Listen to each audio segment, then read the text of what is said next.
Welcome to super fast news at 9 PM. నేను దుర్గా. నేను అనుశ్రీ.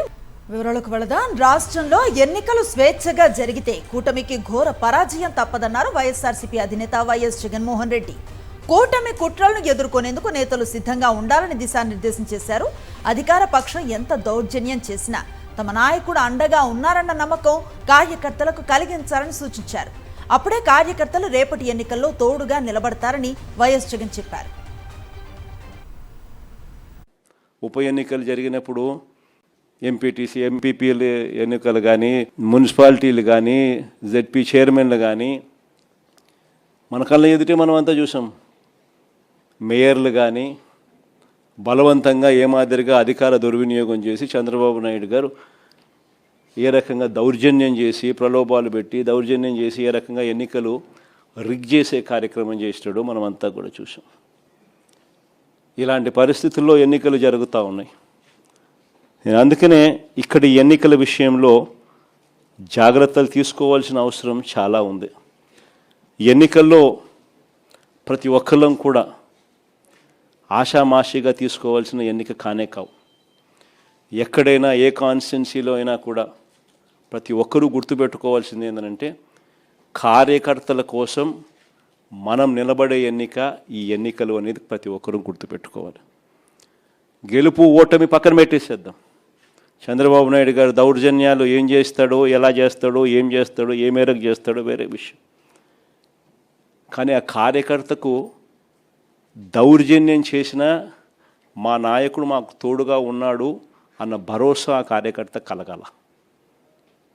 నన్ను ఓడించడం కోసం, ఒక చిన్న కార్యకర్తలైన నన్ను ఓడించడం కోసం చంద్రబాబు నాయుడు గారు ఇంత అధికార దుర్వినియోగం చేసినా కూడా మా నాయకుడు నాతోనే ఉన్నాడు అన్న భరోసా మీలో ప్రతి ఒక్కరూ కూడా ప్రతి కార్యకర్తకు కలిగించాల్సిన ఎన్నిక ఈ ఎన్నిక అనేది గుర్తుపెట్టుకోండి. అలా భావన వచ్చినప్పుడే రేపొద్దున మీ ఎన్నికల్లో ఆ కార్యకర్త మీకోసం రెట్టించిన ఉత్సాహంతో మీకోసం పనిచేస్తాడు అన్నది ప్రతి ఒక్కరూ గుర్తుపెట్టుకోవాల్సిన అంశం. ఎక్కడా కూడా పార్టీ అభ్యర్థి పోటీ చేయని పరిస్థితి రాకూడదని నేతలకు తేల్చి చెప్పారు వైఎస్ఆర్సీపీ అధినేత వైఎస్ జగన్మోహన్ రెడ్డి. పార్టీ అభ్యర్థి పోటీ లేకుండా ఏకగ్రీవం కావడానికి వీల్లేదని స్పష్టం చేశారు. అలా జరిగితే తర్వాతి ఎన్నికల్లో మీకు టికెట్ దక్కదని క్రిస్టల్ క్లియర్ గా నేతలకు చెప్పారు. పరిస్థితులు ఎలా ఉన్నా స్థానిక ఎన్నికల్లో ప్రతి చోట అభ్యర్థులు నిలబెట్టాలని, కార్యకర్తలకు తోడుగా నేతలు అండగా ఉండాలని వైఎస్ జగన్మోహన్ రెడ్డి ఆదేశించారు. ఒక బలమైన అభ్యర్థి అక్కడ పోటీలో నిలబడితే కనీసం మిగిలిన స్థానాలకు ఆ బలమైన వ్యక్తి సూపర్విజన్ ఉంటుంది, మానిటరింగ్ ఉంటుంది అన్నది మనకు కలిసి వచ్చిన అంశం. బలమైన అభ్యర్థులు అక్కడ పోటీలో ఖచ్చితంగా మనం కూడా నిలబెట్టాలి. మున్సిపాలిటీలకు కానీ డైరెక్ట్ ఎలక్షన్స్ కాబట్టి ఆ మండలానికి కానీ బలమైన క్యాండిడేట్ను మనం తీసుకొని వచ్చి పెట్టాలి.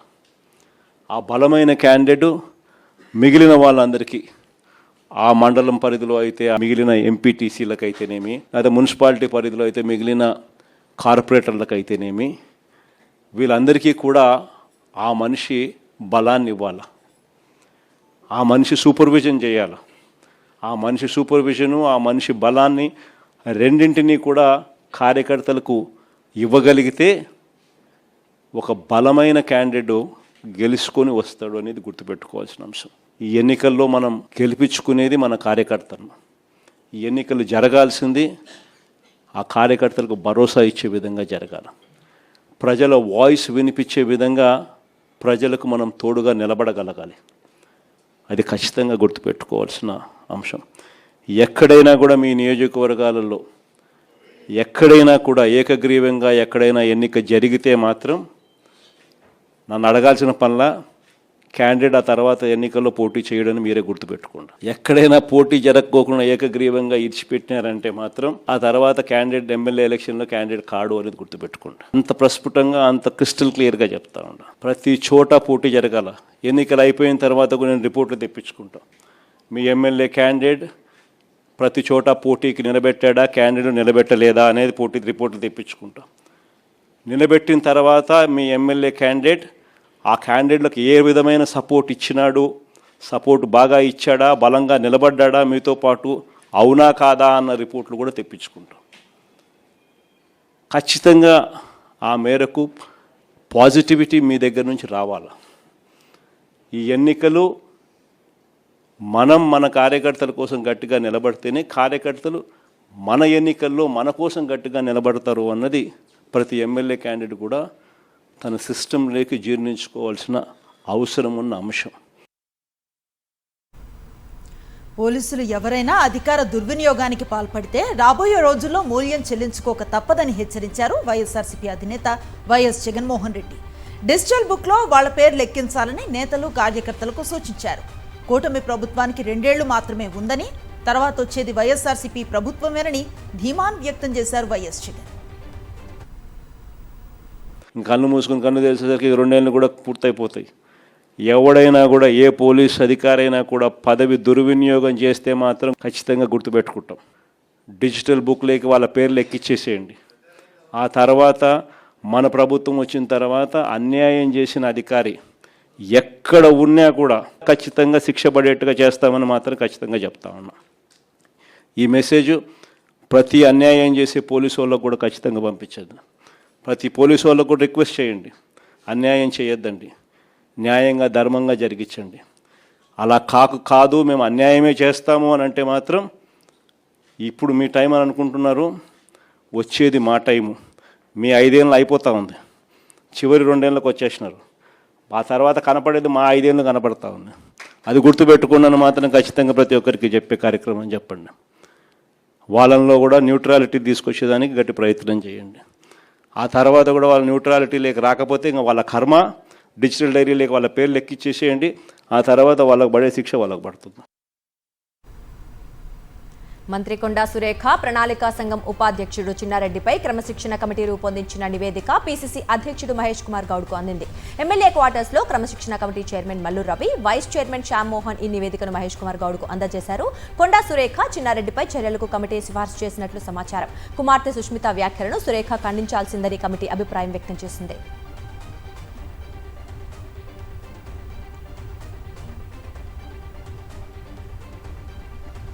నివేదిక సమర్పించిన అనంతరం గాంధీ భవన్లో క్రమశిక్షణ కమిటీ చైర్మన్ మల్లు రవి మీడియాతో మాట్లాడారు. కాంగ్రెస్ గౌరవాన్ని దెబ్బతీస్తే పనులు ఎవరూ చేయొద్దని, వచ్చే ఎన్నికల్లో పార్టీకి నష్టం కలిగేలా ఎవరూ మాట్లాడొద్దని హెచ్చరించారు. క్రమశిక్షణ చర్యలు కఠినంగా ఉండాలని నివేదిక ఇచ్చామన్నారు. పార్టీ అంతర్గత వ్యవహారాలను ఎవరూ బయటపెట్టొద్దని ప్రధానంగా నివేదికలో తెలిపామన్నారు. ఈ నివేదికను పార్టీ రాష్ట్ర వ్యవహారాల ఇన్ఛార్జ్ మీనాక్షి నటరాజన్ కు పంపించామన్నారు. ఏఐసీసీ అధ్యక్షుడు, ప్రధాన కార్యదర్శికి కూడా పంపిస్తామని చెప్పారు. కాంగ్రెస్ అధిష్టానం ఆదేశాల మేరకు చర్యలు ఉంటాయన్నారు మల్లు రవి. ఇవాళ జరిగిన వన మహోత్సవం కార్యక్రమానికి ముఖ్యమంత్రి రేవంత్ రెడ్డి, మంత్రులు దూరంగా ఉన్నారు. వన మహోత్సవాన్ని పండగలా జరపాలని పిలుపునిచ్చిన కొండా సురేఖ ఇవాళ వరంగల్ జిల్లాలో పర్యటించి మొక్కలు నాటారు. అయితే కొండా సురేఖ పిలుపుకు ఒక్క సీతక్క తప్ప మంత్రులెవరూ స్పందించలేదు. వన మహోత్సవంలో మంత్రి సీతక్క ఒక్కరు మాత్రమే పాల్గొన్నారు. కొండా సురేఖ, సీఎం మధ్య వివాదంతో వన మహోత్సవానికి మంత్రులు దూరంగా ఉన్నారు. వన మహోత్సవంలో పాల్గొంటే సురేఖను కలవాల్సి వస్తుందని సీఎం కూడా దూరంగా ఉన్నట్లుగా తెలుస్తోంది. మంత్రి కొండా సురేఖ వివాదంపై టీపీసీసీ వర్కింగ్ ప్రెసిడెంట్ జగ్గారెడ్డి తీవ్రంగా స్పందించారు. సీఎం రేవంత్ రెడ్డిని ప్రశ్నించే స్థాయి సుష్మితకు లేదని ఫైర్ అయ్యారు. సీఎం పదవిని, ఆ స్థానాన్ని కించపరిచేలా మాట్లాడటం సరికాదని హితవు పలికారు జగ్గారెడ్డి.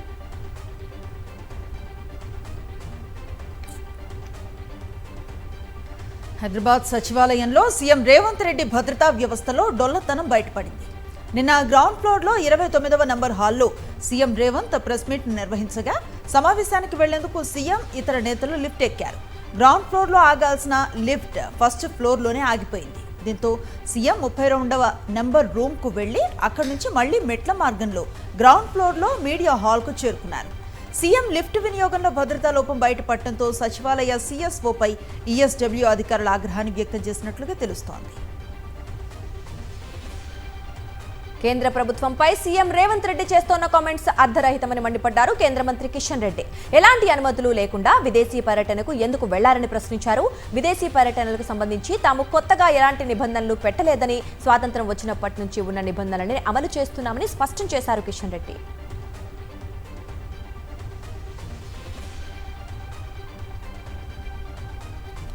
దేశమంతా తిరుగుతూ బీజేపీ పాలిత రాష్ట్రాల్లో విద్యార్థులను రెచ్చగొడుతున్న కాంగ్రెస్ అగ్రనేత రాహుల్ గాంధీ తెలంగాణకు వచ్చి ఇక్కడ ప్రభుత్వం బకాయి పడ్డ ఫీజు రియంబర్స్మెంట్ పై సమాధానం చెప్పాలని బీజేపీ రాష్ట్ర అధ్యక్షుడు రామచంద్రరావు డిమాండ్ చేశారు.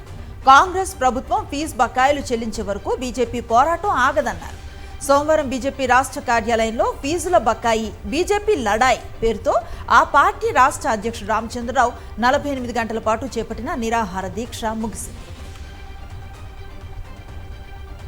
తెలంగాణలో భూభారతి అవినీతి అక్రమాలతో పాటు ఫీజు రియంబర్స్మెంట్ బకాయిల అంశంపై బీజేపీ మరోసారి పోరుబాట పట్టనుంది. బీజేపీఎల్పీ ఆధ్వర్యంలో సెప్టెంబర్ 5, 6 తేదీల్లో నిరాహార దీక్షలు చేపట్టాలని నిర్ణయించింది. భూభారతి పేరుతో జరుగుతున్న అవినీతి అక్రమాలకు వ్యతిరేకంగా ఈ దీక్షలు నిర్వహించనున్నట్లు బీజేపీ నేతలు తెలిపారు.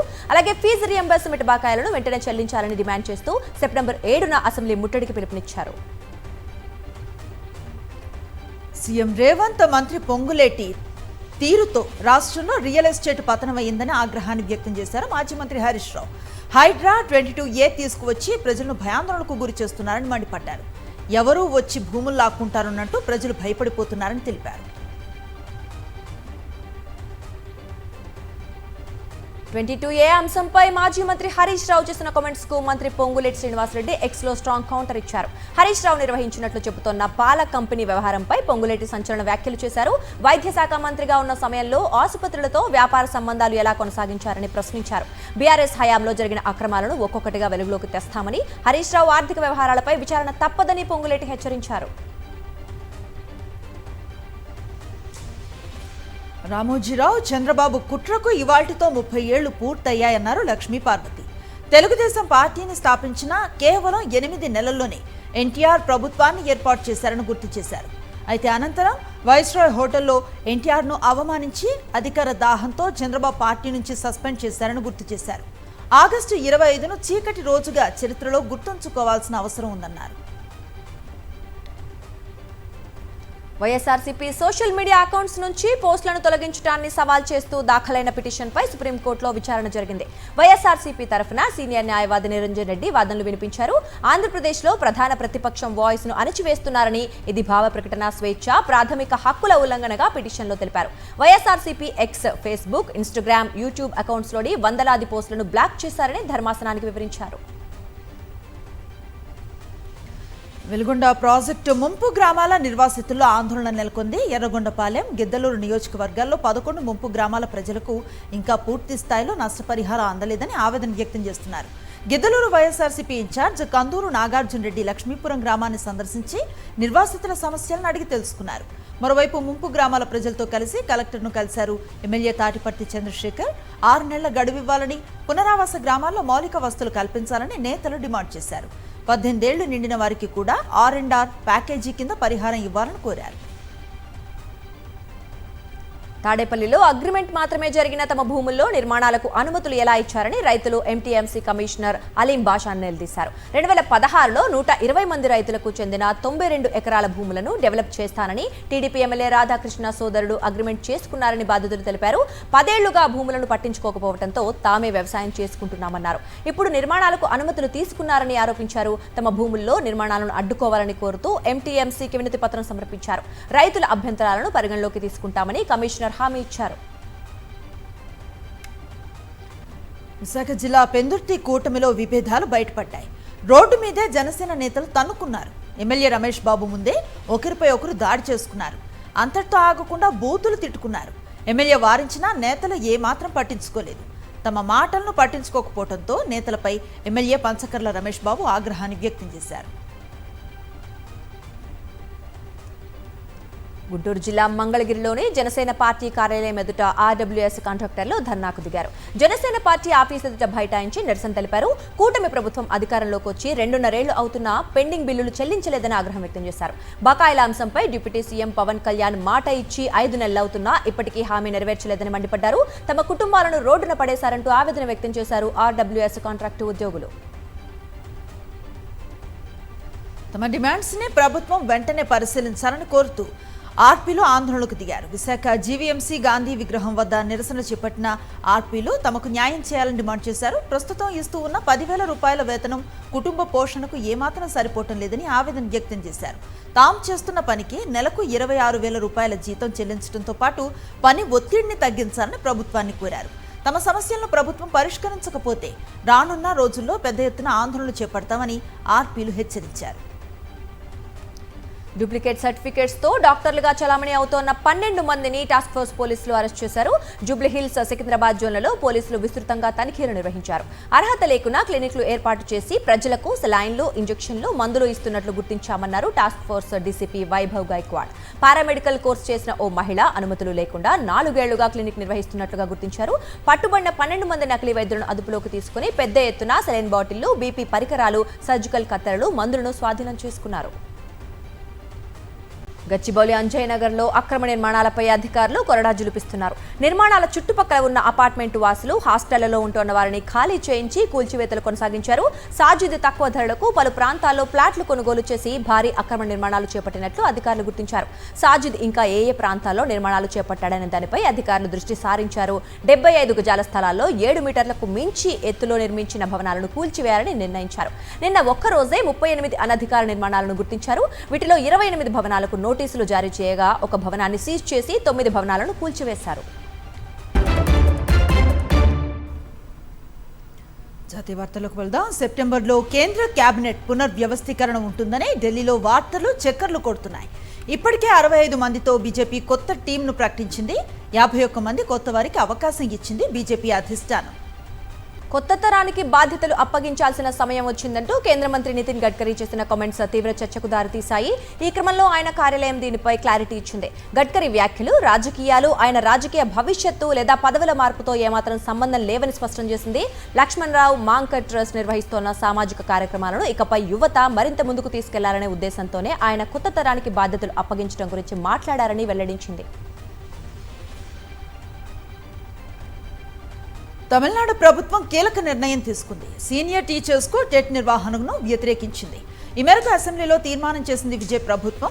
2010కి ముందు సర్వీస్లో చేరిన టీచర్స్కి ఉపాధ్యాయ అర్హత పరీక్ష నుంచి మినహాయింపు ఇవ్వాలని కేంద్ర ప్రభుత్వానికి విజ్ఞప్తి చేసింది. సీనియర్ టీచర్స్కు ఉద్యోగ భద్రత అవసరమని పేర్కొంటూ తమిళనాడు పాఠశాల విద్యాశాఖ మంత్రి రాజ్మోహన్ అసెంబ్లీలో తీర్మానాన్ని ప్రవేశపెట్టారు. మమతా బెనర్జీపై తిరుగుబాటు చేసి ఎన్సీపీఐలో విలీనమైన 20 మంది తృణమూల్ కాంగ్రెస్ రెబల్ ఎంపీలకు సుప్రీంకోర్టు నోటీసులు జారీ చేసింది. తమ అనర్హత పిటిషన్లపై లోక్సభ స్పీకర్ నిర్ణయం తీసుకోవడంలో జాప్యం చేస్తున్నారంటూ టీఎంసీ ఎంపీ, పార్టీ ప్రధాన కార్యదర్శి అభిషేక్ బెనర్జీ దాఖలు చేసిన పిటిషన్లపై ఈ సమన్లు ఇచ్చింది. రాఖీ యాడ్లో బాలీవుడ్ నటి కృతి సనన్ ధరించిన దుస్తులపై సోషల్ మీడియాలో విమర్శలు వెలువెత్తుతున్నాయి. డీప్ నెక్ బ్రాలెట్ తరహా టాప్తో కృతి కనిపించడంపై కొందరు నెటిజన్లు అభ్యంతరాన్ని వ్యక్తం చేశారు. బీజేపీ ఎంపీ నటి కంగనా రనౌత్ సైతం ప్రశ్నలు లేవనెత్తారు. ఈ విమర్శలకు ఘాటుగా కౌంటర్ ఇచ్చారు కృతి సనన్. మహిళలు ఏ దుస్తులు ధరించాలో చెప్పడం మనం ఎప్పుడు ఆపుతాం అంటూ ప్రశ్నించారు. పండగల అసలు సారాంశం వేసుకునే దుస్తుల్లో లేదని, ఆ సంప్రదాయాల వెనుక ఉన్న భావోద్వేగం అర్థంలో ఉందని కృతి పేర్కొన్నారు. రక్షాబంధన్ అంటే రక్షణ, ప్రేమ, అనుబంధానికి ప్రతీక అని చెప్పారు. అమెరికా అధ్యక్షుడు డొనాల్డ్ ట్రంప్ ట్రూత్ సోషల్లో కీలక పోస్ట్ చేశారు. కెనడా, అమెరికాలతో సరిహద్దు పంచుకుంటున్న లేక్ అంటారియో పేరును మార్చుతున్నట్లు తెలిపారు. తాము ఇకపై అంటారియోతో పెద్దగా వాణిజ్యం చేయాలనుకోవటం లేదని పేర్కొన్నారు. లేక్ అమెరికాగా మార్చే ప్రతిపాదనను సీరియస్గా పరిశీలిస్తున్నట్లు తెలిపారు ట్రంప్.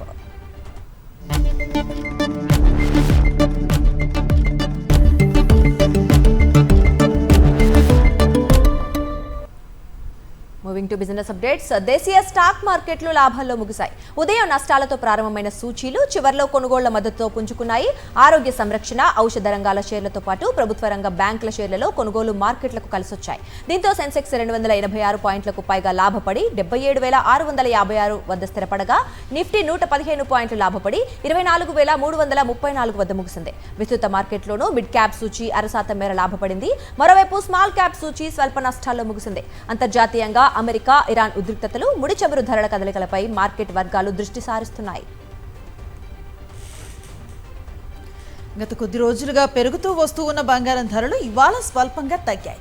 హైదరాబాద్, విజయవాడలో 24 క్యారెట్ల 10 గ్రాముల పసిడి ధర 1,63,750 రూపాయలుగా ఉంది. నిన్నటితో పోలిస్తే 220 రూపాయలు తగ్గింది. ఇక 22 క్యారెట్ల 10 గ్రాముల బంగారం ధర 1,50,100 రూపాయలుగా ఉంది. కేజీ వెండి ధర 10,000 తగ్గి 2,65,000కు చేరుకుంది.